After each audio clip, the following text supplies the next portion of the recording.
be a controversial finish here.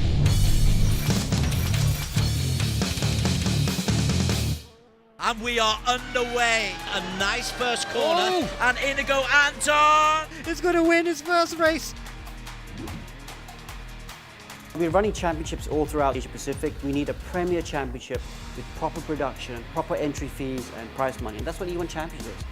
E1 Championship really levels the playing field. We made a great start on e-racing. It allows people in the real-life teams and the sim racing teams to compete on an even footing, and they can be competitive against each other. The level of racing was really, really high. It's a terrific sporting competition. We want to make the racing even harder and more realistic. In Race Room, the drivers and teams have learned how to have contact without breaking the car. We had so many incidents on the track that we had a couple of races banned from competing for the last 2 rounds. E1's going to get bigger and better all the time. As we become a global championship, we're going to get more European teams and drivers taking part as well.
Look at that, the rest of the field swarmed by, including his brother Nabil there.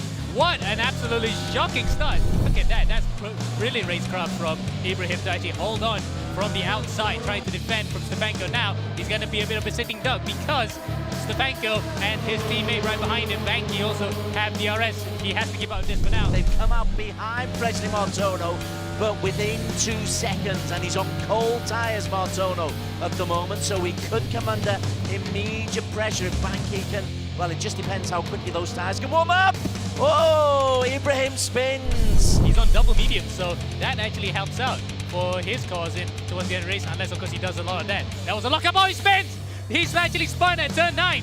Now that will put everyone else back into play, including the likes of Nabil Aslan, who takes the lead. He's got the remaining DRS that he can use here to attack, while Nabil then, look, he's actually still ahead. The DRS has not been an advantage to Spanker because he's using the battery power, any battery power he has left in his bank. Oh, he spins! He's been taken out by Stefanko, and the hit has actually compounded that. So that will be a controversial finish here.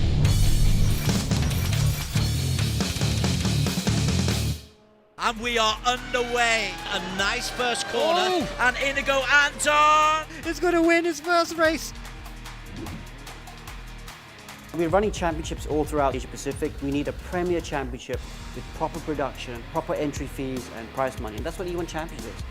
E1 Championship really levels the playing field. We made a great start on e-racing. It allows people in the real life teams and the sim racing teams to compete on an even footing, and they can be competitive against each other. The level of racing was really, really high. It's a terrific sporting competition. We want to make the racing even harder and more realistic. In race room, the drivers and teams have learned how to have contact without breaking the car. We had so many incidents on the track that we had a couple of races banned from competing for the last 2 rounds. E1's going to get bigger and better all the time. As we become a global championship, we're going to get more European teams and drivers taking part as well.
Trying to get on the tail end of his young compatriot. Anton looking for a way around, but Axel knock on. Let's just see it, some of his defensive work here. DRS is being utilised successfully or not. Oh, he dinked one on the inside there, but Banky as well. He actually dinked on the inside very late to actually defend. Now it's going to be game on. Fights on between these two for the first race win of the season. Banky goes outside and Kipley goes on the inside, which in turns to the outside coming out to turn 3. It looks as though he's using DRS again, but Banky, I think, is on the overtake button. He is clear away from the Williams Esports driver. For once, Russell Reyes making the noise out of the Philippines. As he comes down, is he close enough? He can use his DRS, and he will try and use his DRS here. And Russell Reyes tries to go on the inside, successfully does so. Takes a P6, the switchback is on from Mohamed Ibrahim. Look at that, they pull away from Stefanko. They're gonna dink left and right. This is almost like Nico Hulkenberg and Nicolas Lapierre back in 2005 for the A1 sitting duck, because Stefanko and his teammate right behind him, Banky, also have DRS. He has to give out this for now. They've come out behind Presley Martono, but within 2 seconds, and he's on cold tyres, Martono, at the moment, so he could come under immediate pressure if Banky can.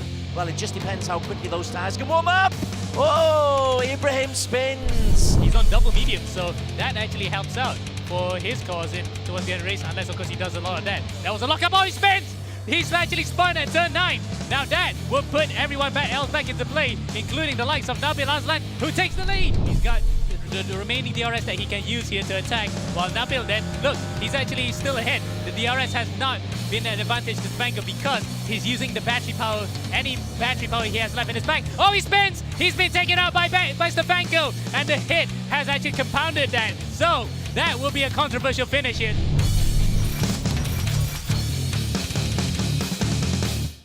And we are underway. A nice first corner. And Inigo Anton. He's going to win his first race. We're running championships all throughout Asia Pacific. We need a premier championship with proper production, proper entry fees and prize money. And that's what E1 Championship is.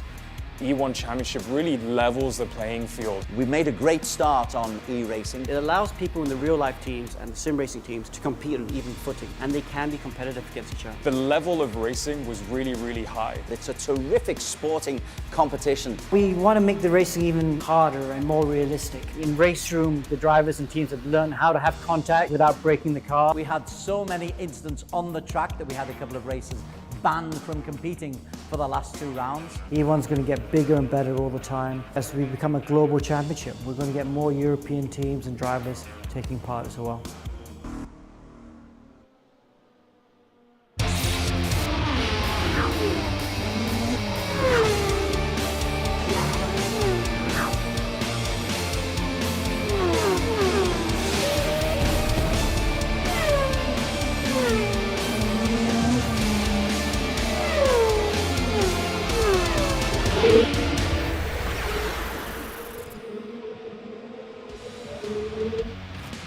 Hello and a warm welcome. Thanks for joining us here on E1 Championship 2022. This is race day 2. My name's Adrian Carruthers. Alongside me is the race director, the one and only Alex Young. And we're not the only ones sitting in the studio, no. In the commentary booth, we have Des Corkhill and Ammo to keep us well informed during the course of the day's races, I should say, not just a single one. But I need to ask firstly, Alex, last week, Sepang, Malaysia, Southeast Asia, that's where we were. Any surprises for you in that? Well, I mean, the thing about the first round of the championship really was how the Europeans dominated, didn't they? Williams Esport really did a really good job. And of course, Mumbai Falcons, the Indian-based team, did a really good job as well. But I'm expecting 7-9 from Malaysia, Team Flash from Singapore, Black Arts from Hong Kong to come stronger again this weekend. Yeah, it was certainly very thrilling. Now, this entire thing is organised by Axel Sports, EGG and Astro, supported by MAM, the Motorsports Association of Malaysia, and Race Room. We are live, by the way, on Arena plus Suka, also broadcasting on YouTube and Facebook. All you have to do is look up E1 Championship, and we're broadcasting in Singapore via Mio Sports 2, in Vietnam on VTV Cab, Thailand on True Gaming Up, and in Indonesia via TVRI Sport. So a similar question to you, Ammo, I need to ask. Did it live up to expectations last week in Sepang? Yes, it did, Adam. In fact, we got a lot of excitement from that first race, especially given the fact that these are brand new cars for a lot of teams and drivers to get used to. There were thrills, there were spills, and I think we're going to expect the same thing here for the second round, Adam. Okay, if you missed out on what happened last week, though, don't worry. We have a little recap to catch you up. First race of the season about to get underway at the Sepang International Circuit in Malaysia. It was hard. I mean, this car is difficult to drive, especially when the tires go off. Banky at the back, there is a collision. Mohammed Ibrahim has come through from a P4 on the grid and he's got himself an early start and there's contact. Or Keeply spun it. Keeply has half spun it and into the crowd. There's a chaotic start to race 2 there. Oh, he spins! He's been taken out by Stefanko, and the hit has actually compounded that. So that will be a controversial finish here instead. And that's a very familiar position for him. That's a spin. That might be Nakib. It is Nakib. Nakib has dropped it out of the final corner. So he's on double medium. So that actually helps out for his cause in towards the end of the race, unless of course he does a lot of that. That was a lockup. Oh, he spins!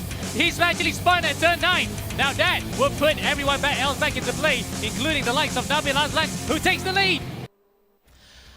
Drivers having one or two problems with the pace of the car, but Martin Stefanko, no real problems for him. A 46-point weekend for him. And for Williams Esports, Jack Keithley, a 37-point weekend. It was the Europeans, Benz Banky, adding to the front two with Williams, who really took all the honours. Big shout out though for Russell Reyes though. He's often goes under the radar, the Filipino. He was the top from the JMX Phantom team out of Indonesia. 27 points alongside Apex Rating Academy's Julian Kunze. They're the top 5 in the championship standings. Moving on now to the Teams Championship, and Williams Esports, because of their strong finishes in the first 2 races, sees them in the lead in front of the Mumbai Falcons by 29 points, with Keithley and Stefanko winning both of the races in that first round. Mumbai Falcons then would not be too disappointed with that first round because Banky did perform quite well. Ibrahim would like to go a few times better here in round 2. JMX Phantom being led the way by Russell Reyes because he had a really close finish in that second race. Pressy Matondo will be a bit disappointed by dropping in race 2, and we see the rest of the field. Apex Racing Academy with Kunze really dragging that team up, and then running out the top 5, Black Arts Racing with Josh Perwin and Kaylin Chin. Many thanks there to the guys for keeping us updated on everything, and I need to ask, we know who'll be pleased. It'll be Williams, and we'll discuss them later, but I wanted to see more from Mohammed Ibrahim. Why? Because he's the reigning champion. Of course, reigning champion was with Team Flash, now with Mumbai Falcons, and yeah, he'll be very disappointed with that. He had 2 penalties as well for hitting people when he was trying to come back with the field in race 1 and race 2. But the most important thing was the speed was there. He was very quick. I thought he had a really good chance to be on the podium for race 2, but something went wrong with the pit stops. Didn't quite get the pit stops cleanly. But he'll be back, you know. Ibrahim is such a competitor. The intensity he brings to his driving is quite unreal, really. And I'd be very surprised if he's off the pace today. Well, you just mentioned some racing incidents there. For those that are unaware, what are the repercussions if you are involved in more than your fair share of accidents on the race itself? Okay, so we get penalties, obviously, post-race penalties. They can be like 5 seconds, 10, 20 seconds, even a drive-through, which is like 30 seconds post-race penalty. So it depends on how bad your incident is, you know, whether we think it's malicious, it was intentional, or even if it was just careless. If you're just super careless, you're going to get a penalty for that as well. And of course, each time you do a penalty, you get points, right? You get penalty points, just like in Formula 1. And if you get 6 penalty points over a 3-race period, then you're going to get a qualifying ban. 3 consecutive races. Well, if you got, because after 3 races, then yes, 3 consecutive races. Okay. Then you'll get a qualifying ban. So drivers will have to watch out this season. We have given qualifying bans before in E1 due to people exceeding the penalty points if they're just being a bit reckless, knocked a few cars off in the race. Well, you can see why I asked. What requires a bit of improvement after having quite, you can safely say, a shambolic first round is Black Arts Racing with Josh Perwin and Kaylin Chin. The Australian and the Singaporean will look to better their first round with a strong showing here at Assen. The Korean team from Safe House, well, they've got a Finn based in Singapore and Inigo Anton out of the Philippines. Again, they haven't fared perhaps as well as we want. Anton picking up 14 points last week. The young Filipino whiz kid, they'll be hoping to improve on that performance in round 2. Next up then, a team that's known for other esports tournaments, but not for this one. They're looking to add sim racing to their caliber of PUBG, LoL, and etc. with two familiar names, Nakib Aslan and Nabi Aslan, who have experience in the E1 Championship, who are looking to as well avenge a really disappointing first round. Out of Brunei, we've got the Apex E-Racing team. We've got 35-year-old Lance Lau. He's partnered by 28-year-old New Zealander Ben Seek. These guys are looking to break into the top 8. They're not genuine championship contenders, but they did get points last week. And this is the sister team, the Apex Racing Academy, who have Mohamed Zikri and Julian Kunze in their stable. Kunze really impressed, which is to be expected because he is such a affluent driver in race room. Alongside him, a rookie Zikri, who looks to be improving after his first round. Virtual Drivers TX3, a French team with a Romanian and a Swede racing for them. Mihai Neg picking up 17 points on race day 1. Christopher Hogfeldt, the Swede 26-year-old, he only picked up just 3 points. Again, improvement required. The second of the IRL teams in real-life teams, Mumbai Falcons, based out of India, with an Indian driver who's the current E1 champion, Muhammad Ibrahim, alongside Ben Spanky, who was seriously impressive in that first round at Sepang. They'll be looking to do more the same here in round 2. Coming out of left field last week were JMX Panton out of Indonesia, 36 points combined. Presley Martono doing particularly well. Russell Reyes also picking up a podium, the 21-year-old for the Philippines. We don't often have him in the headlines. And out of Growth in Oxfordshire in the UK, Williams Esports, the team to beat after round 1 and have two cool operators in the form of Jack Keefley and Martin Stefanko, who have gathered the 2 first wins of the season. They'll be looking to do more the same here at Assen. And representing the EGG network, it is Alex Nokom, 10-year-old from the Philippines, but he's got spirit. And a debut for Emily Jones, where number 16, 28-year-old from Australia. We'll hear more about her in a short while. Many thanks there to Des and Amo. I need to expand a little bit further on Emily Jones because every other driver, I got to see a little bit of them at least in Sepang.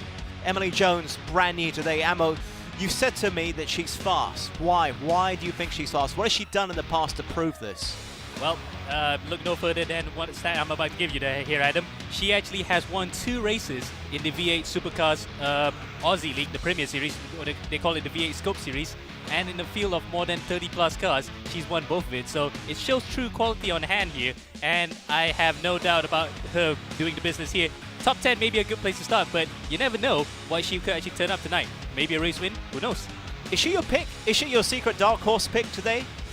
For sure, yeah. I think she is quite a secret dark horse pick. She Brave call, Sam. Yeah, I know. I'm not putting any money on the line here on that one because, of course, we cannot gamble in this country. But I would safely say that she will impress us for sure. Getting to the points, it'll be no problem for her, Adam. I really wish I could speak to her right now because you could be cursing her. It's probably the last thing she wants, that somebody here in our studio will be hyping her up. But, hey, you'll see what she brings on the track later. Can I also inquire drivers' mindsets and competitiveness, not with everyone else on the track, but your own teammate? Like Mohamed Ibrahim and Ben Spanky. Yeah. How competitive does it get between 2 individuals? How do you think it gets? They got to work together. I mean, especially on the rounds where it's open setup, they have to work together to try and get the best setup.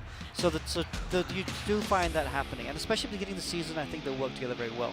But as the season develops, especially coming to a fixed setup round like today, I don't know how well they're going to work together. And Ibrahim has got feisty with his teammates before in the past. So when the pressure gets up, you can see that intra-team rivalry getting very strong indeed. Oh, it gets feisty, and that's the fun part about racing at times. Let's talk race formats. It's a free structured event, as it will be throughout the course of the entire season, so let's break it down.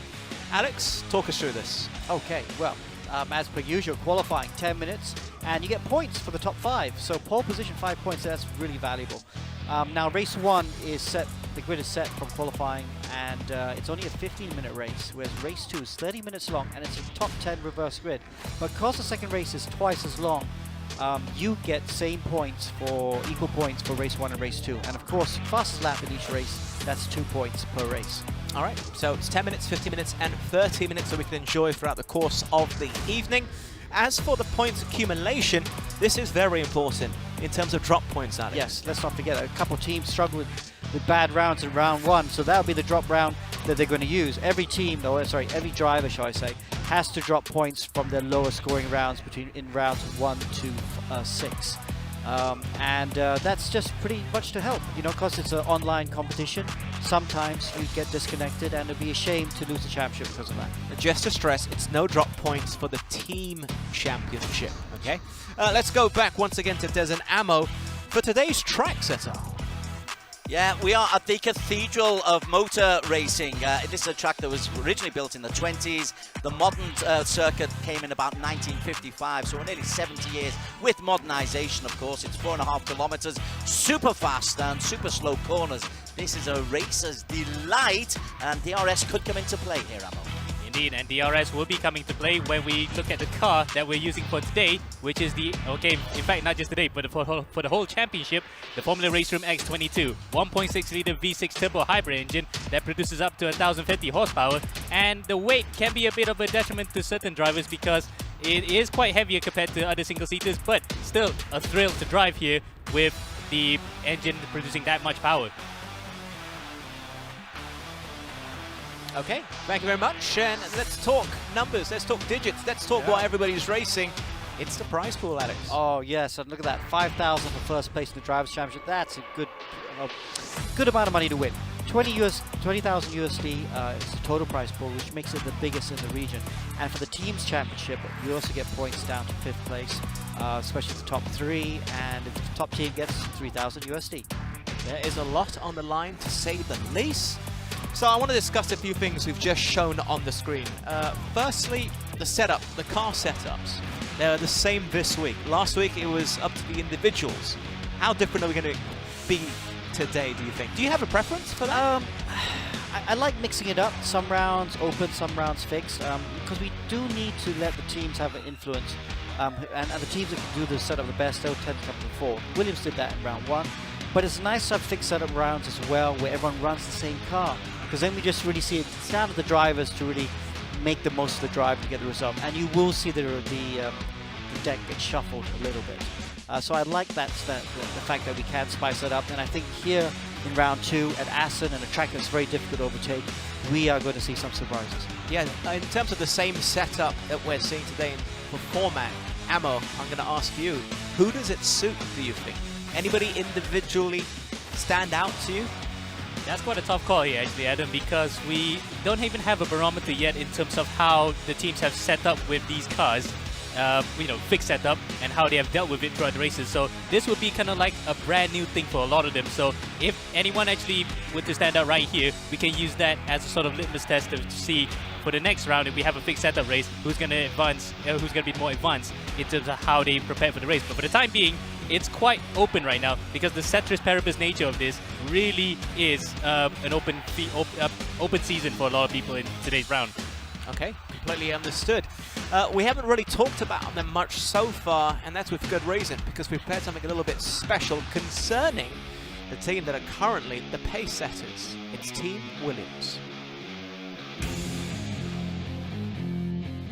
Fights on between these two for the first race win of the season.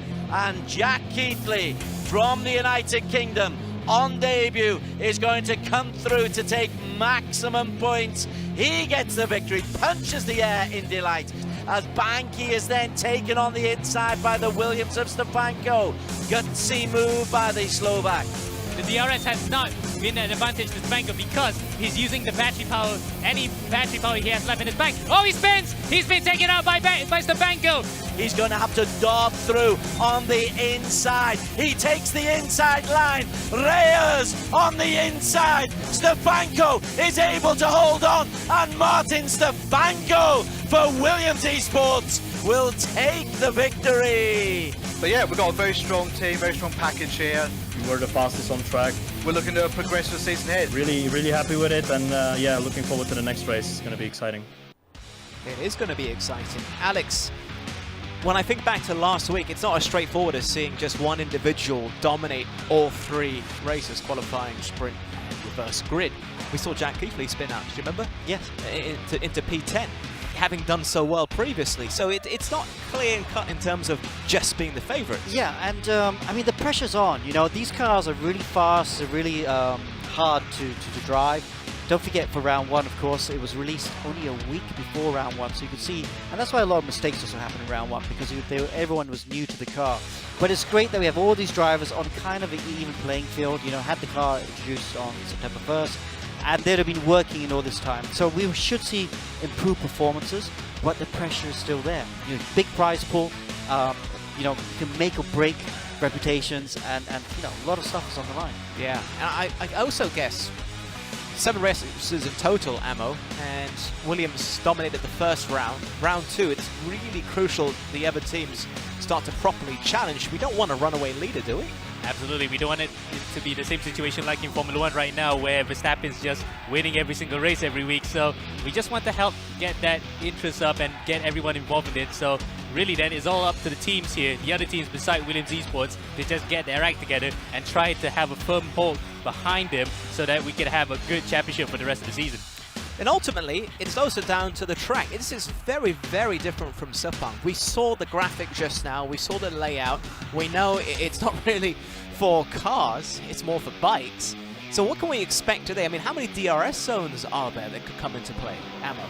Well, based on the track map, Adam, I think we can safely say you can still use all the 3 DRSs available for one lap, but it's going to be quite tricky, especially the back straight that leads up to the famous chicane where the Assen fans have seen so many lead changes over the years. So it's still possible. It's just that I would see it more like one-way traffic. It's very processional, Adam. So really then it's up to drivers to just try to send one on the inside whenever possible.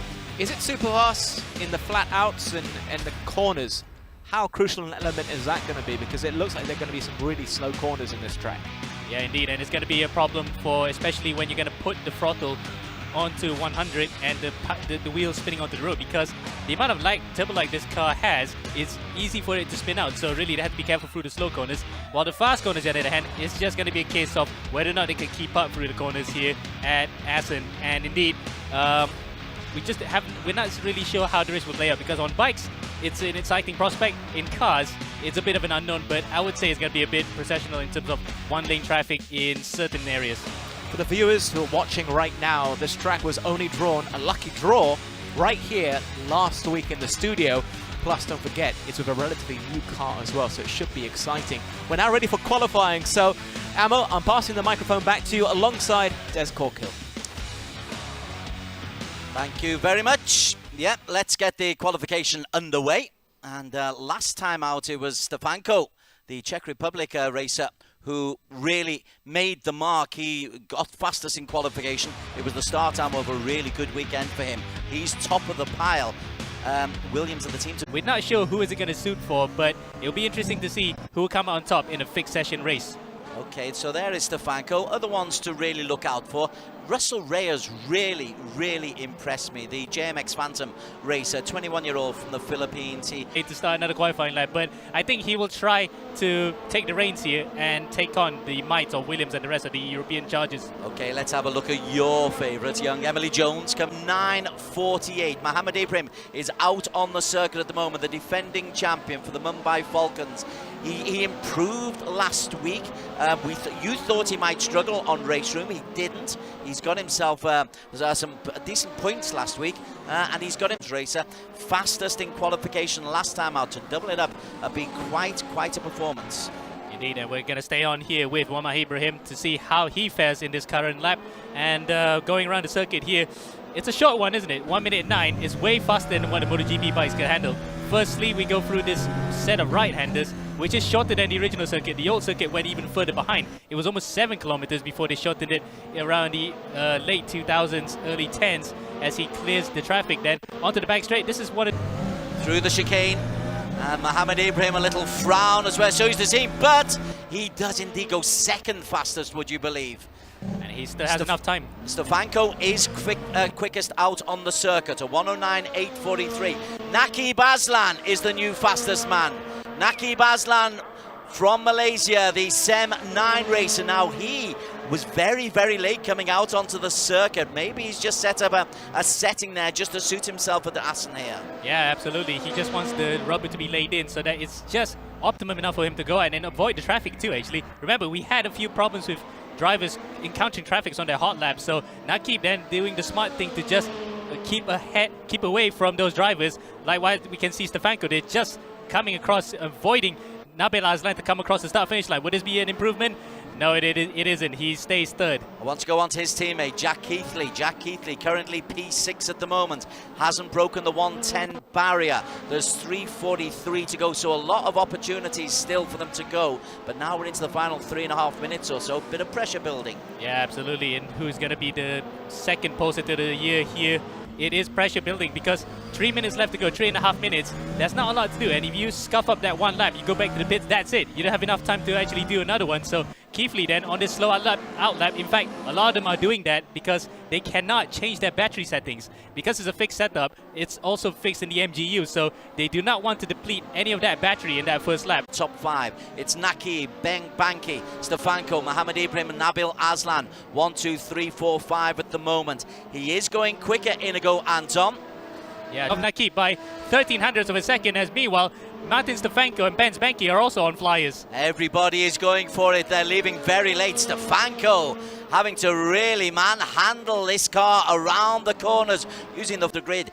Banki's the one we've not really talked about, in all honesty. The Mumbai Falcon Slovak, 23 years of age. He's out on a fast lap, currently in P3. It's Ibrahim, Nakib, Banki, Stefanko. And Nabil Aslan, another good performance. These Aslan boys, they're going to be a real presence when it comes to the end of the season. We are still in time at the moment. I'm just seeing if Banki is able to improve on that fastest lap. The answer is no. The timing is up.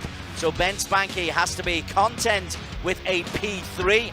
Martin Stefanko, the championship leader, content with P4. Mohamed Ibrahim and Nakib Aslan sharing the front row of the grid. Mumbai Falcons and Sem 9. It is last season's champion against Malaysia's best. Oh, this is going to be fabulous. Many thanks to Des and Ammo. What a qualifying round. Yeah. What a round. And I felt justified that we talked so much about Mohamed Ibrahim before, because if we have the man on P1 standing by Mohamed Ibrahim, can you hear us? I can hear you. Look at that smile right there. I can see what this means to you. It feels like you needed this after last week. Yes, I did. Because the pace was definitely there last round, but for some or the other reason I messed up qualifying. So I'm really proud and happy with this sport. God's will. Thanks. Thank you to God's will. As you should be, sir. As you should be. But what about the track itself? I mean, the corners can be a little bit tricky here, a bit slow.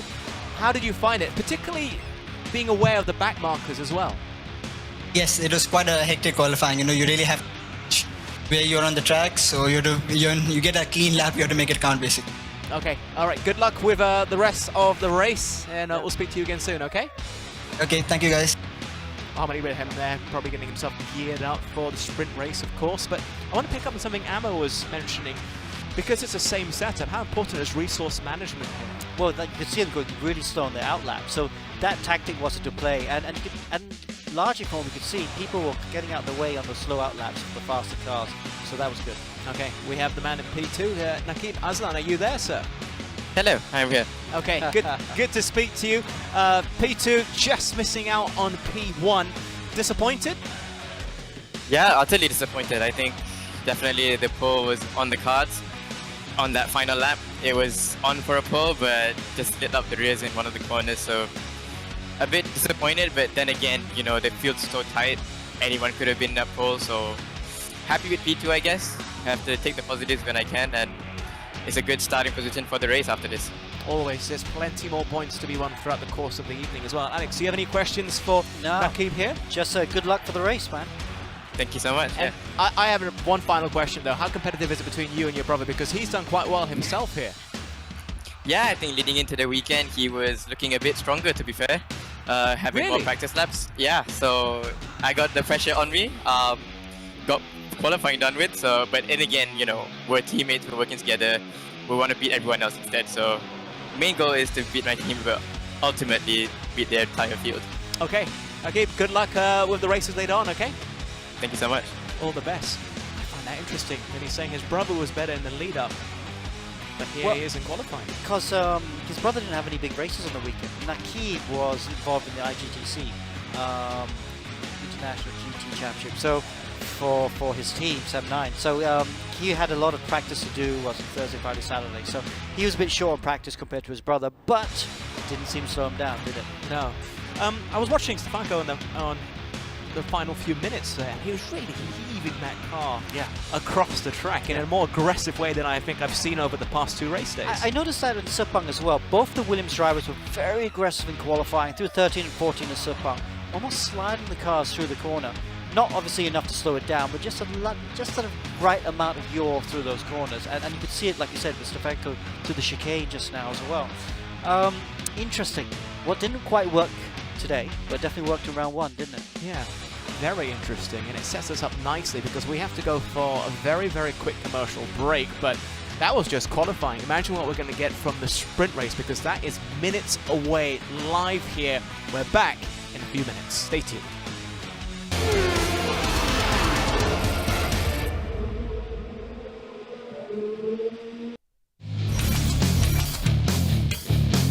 Anton is trying to get on the tail end of his young compatriot. Anton looking for a way around, but Axel knock on. Let's just see it, some of his defensive work here. DRS is being utilised successfully or not. Oh, he think one on the inside. And Nicolas Lapierre back in 2005 for the A1 Goes GT through. race. And he's gone through. Kayfley's gone through for the lead. But Mohammed Ibrahim has come through from a P4 on the grid, and he's got himself an early start, and there's contact. Neg is out. Ibrahim is taken out. Neg has actually survived. Oh, Keepley spun it. Keepley has half spun it, and into the crowd. Is a chaotic start to race 2 there. In they go Anton in the groove as well, back in P4. Wesley Martono leading the way. And that's a very familiar position for him. Oh, that's a spin. That might be Nakib. It is Nakib. Nakib has dropped it out of the final corner. And look at that. The rest of the field swung by, including his brother Nabil there. What an absolutely shocking start. Look at that. That's really racecraft from Ibrahim to actually hold on from the outside, trying to defend from Stefanko. Now, he's going to be a bit of a sitting duck because Stefanko and his teammate right behind him, Banky, also have DRS. He has to give up this for now. They've come out behind Wesley Martono, but within 2 seconds, and he's on cold tyres, Martono, at the moment, so he could come under immediate pressure if Banky can. Well, it just depends how quickly those tyres can warm up. Oh, Ibrahim spins. He's on double medium, so that actually helps out for his cause towards the end of the race, unless, of course, he does a lot of that. That was a lockup. Oh, he spins! He's actually spun at turn 9. Now that will put everyone else back into play, including the likes of Nabil Aslan, who takes the lead. He's got the remaining DRS that he can use here to attack, while Nabil then, look, he's actually still ahead. The DRS has not been an advantage to Stefanko because he's using the battery power, any battery power he has left in his bank. Oh, he spins! He's been taken out by Stefanko, and the hit has actually compounded that. So, that will be a controversial finish here.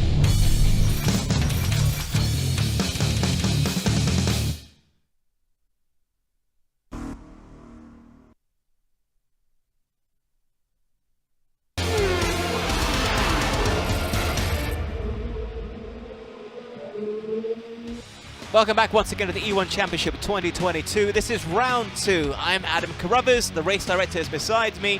His name, of course, is Alex Young. Now, this entire event is organized by Axel Sports, EGG, and Astro, supported by MAM. That's the Motorsports Association of Malaysia and Race Room.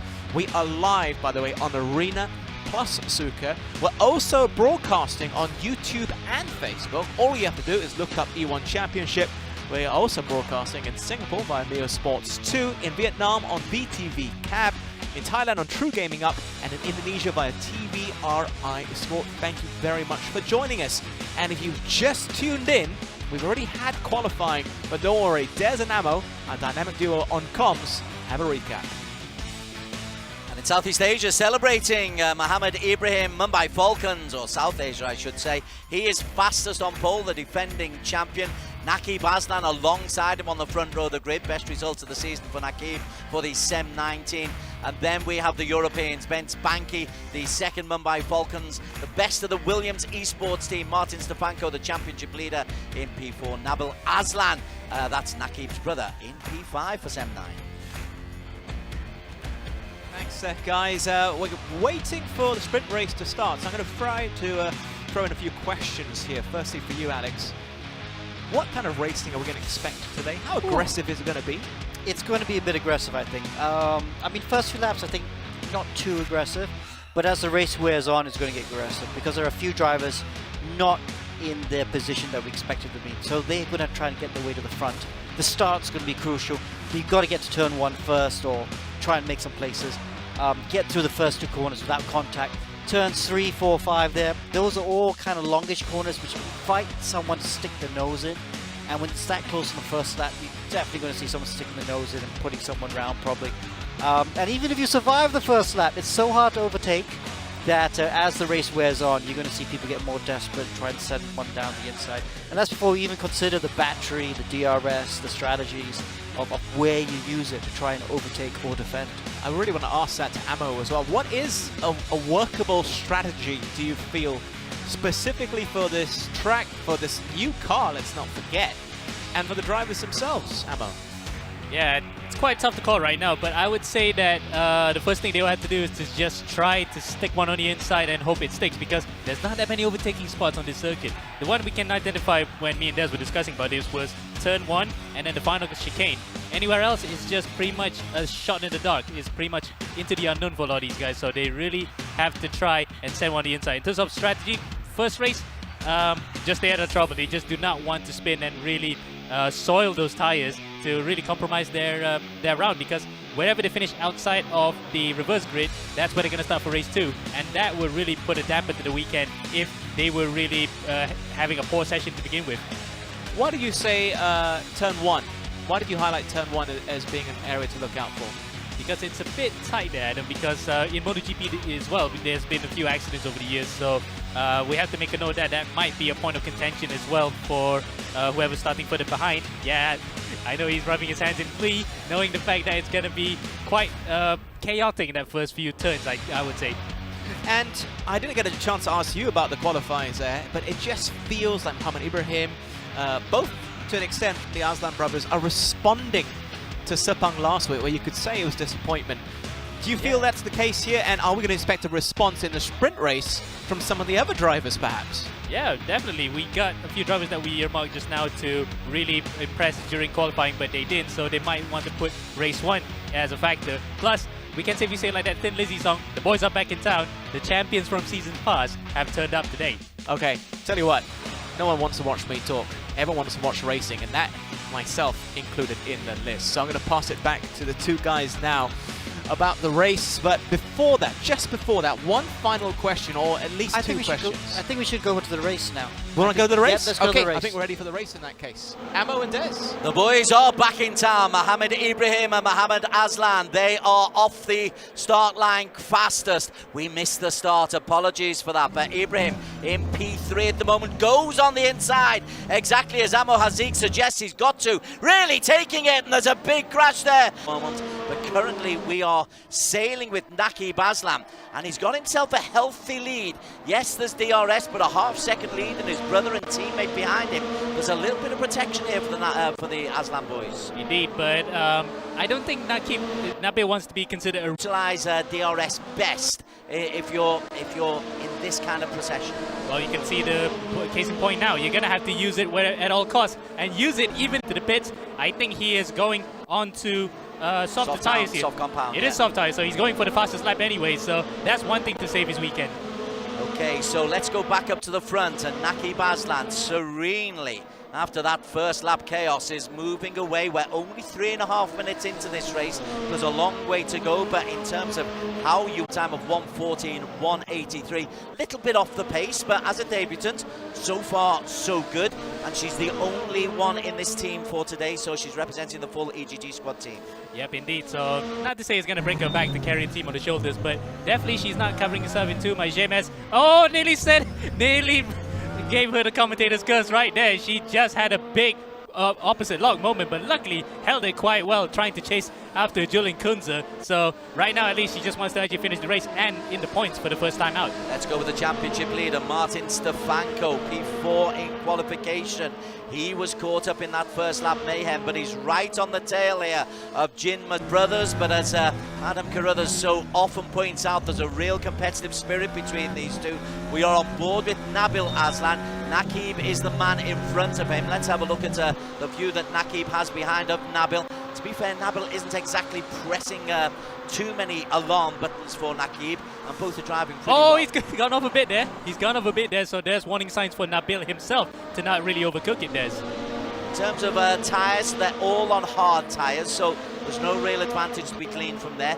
The top three are a long, long way clear. Battle for P4. Indeed, and Anton may not have time to relax just about yet, because Kalen would still have the DRS this time, and of course for the next lap. So Anton will still have to defend all his might and use a bit of the battery that he has left to prevent Kalen from overtaking. Kalen Chin again having a little move here. Up at the front is no change. Nakib, Nabil, Mohammed Tazbi, Inigo, Anton, Kalen Chin. Mohammed Ibrahim is a second or so down on this battle for P5. Kalen Chin has a think about going up the inside. Besides, discretion is the better part of valor. Yeah, he doesn't want to actually soil this race as well, because he did have a bit of a tough second race, so he wants to actually have a good round here if he was to stand any chance of at least starting out the season on a high. Good battle for P8. Ben Spanky leading Martin Stefanko. Jinmas Vilton is right on the tail end of them. Jinmas Vilton for Flash, the Team Flash team, who are the defending team champions. Well, currently in P10 and struggling a little bit with the pace. Flash with, well, Tasby isn't, he's up in P3, but Masvilton generally has so far this season. Yeah, well, this is only the third race of the season, mind you, so that's only just maybe a sign of things to come, we might safely say. Let's hope he doesn't really struggle throughout the season, because Team Flash really need both of the drivers to perform here if they were to stand any chance of defending their team's championship title. Back to the front. Okay, sorry, this is P5. Kalen Chin again tries to go around the outside of Inigo Anton. Anton is just able to hold on once again. That's twice Kalen Chin's got his nose in front, and Inigo's been able to claw it back. Oh, he just flicked his head forward and backwards. We don't need to say lip reading needs to be a skill. We can. Last lap, that is his best lap to date so far. The best lap of the race is a 1:12.4 by Nabil. Absolutely, we just started. Okay, maybe Caden might be biding his time here, but nope, he immediately goes for it. Third time of asking, finally gets it right. Ibrahim goes through us. Anton loses P4 down to P6. That is a costly half a lap for Inigo Anton from the second. Yeah, in fact, that was probably what took him by surprise, because Kalen just got him, and after that, he didn't have enough time to recruit. Ibrahim was also on his tail, and he's a little bit hopeless at the moment, because he is the only one, that group of drivers that doesn't have DRS there. Okay, let's go down. Nakib is still